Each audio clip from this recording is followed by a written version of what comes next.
Gilets jaunes constituant 91, manifeste politique, partie 1. Citoyens gilets jaunes, nous avons décidé de ne plus nous laisser déposséder par ce système de valeurs, de pouvoir et de manipulation ultralibérale. Nous voulons vivre dignement de notre travail. Nous voulons justice et reconnaissance pour nos anciens. Nous voulons un avenir serein pour nos enfants.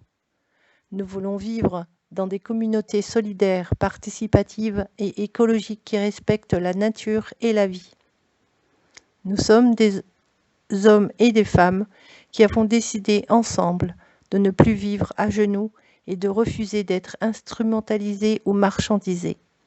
Nous ne serons plus des variables d'ajustement économique et électoral. Les Gilets jaunes sont l'avant-garde révolutionnaire du peuple français. Reprenons le pouvoir que nous avons délégué à ces représentants trop souvent corrompus, qui se révèlent incapables de servir le bien commun. C'est au peuple français, et à lui seul, d'établir les règles de sa représentativité et d'exercer ses responsabilités en écrivant sa propre constitution. Nous ne laisserons plus nos représentants politiques l'écrire à leur avantage et à celui des puissants. Sans souveraineté monétaire intégrale, il ne pourra y avoir de réelle démocratie directe variable. Aussi, nous devons rendre à la Banque de France le monopole de la création monétaire nationale et la garder sous le contrôle permanent du peuple. Nous nous devons, dès maintenant, de rendre au quatrième pouvoir, presse, télévision, radio, institut de sondage, son indépendance en libérant ses entreprises de l'emprise oligarchique par l'instauration de coopératives de salariés associés. Aujourd'hui, mes amis, prenons l'engagement commun de continuer notre légitime et juste combat d'émancipation jusqu'à ce que nous, le peuple, ayons repris notre destin en main.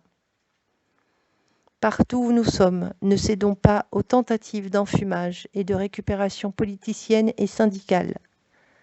Les structures pyramidales, autoritaires et opaques des partis politiques et des syndicats ont trahi systématiquement, et cela depuis 50 ans, la cause du peuple.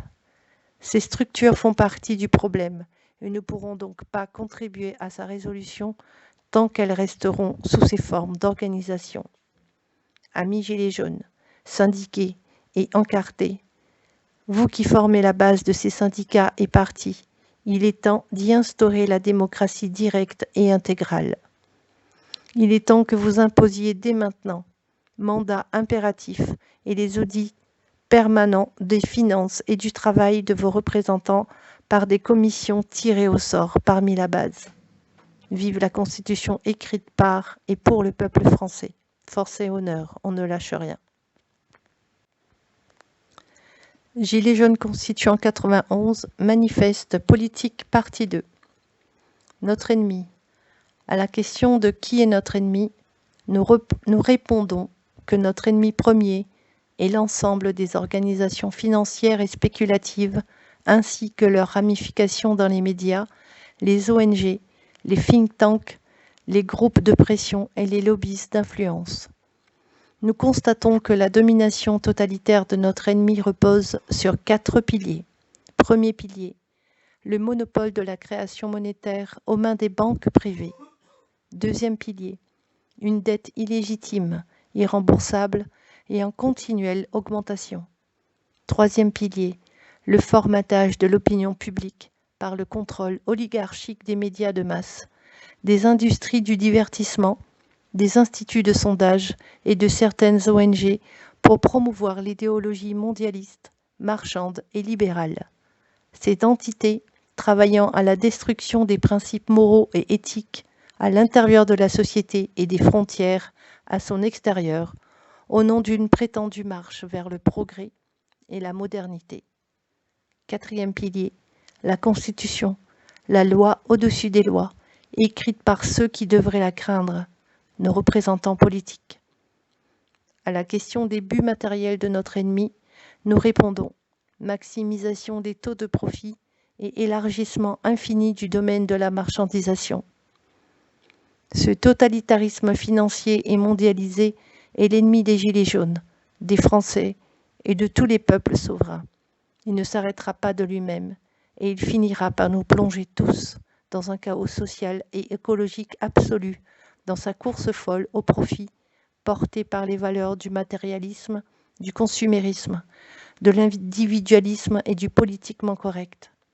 Ne pas vouloir reconnaître et dénoncer cet implacable et inhumain ennemi, c'est se faire son allié objectif et son complice dans ses crimes. Au-delà de ses valets serviles et de ses idiots utiles, l'ennemi joue aussi de la lâcheté et de la résignation de chacun de nous. Aussi, pour la défense du bien commun, pour le respect de nos anciens, pour l'avenir de nos enfants et pour la sauvegarde de notre planète, nous devons fédérer toutes les énergies, tous les courages et toutes les volontés pour briser les reins du pire ennemi que notre humanité ait connu.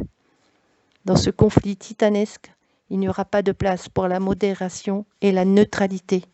La seule alternative sera de vaincre ou de finir esclaves. L'histoire et nos enfants nous jugeront. Force et honneur, on ne lâche rien.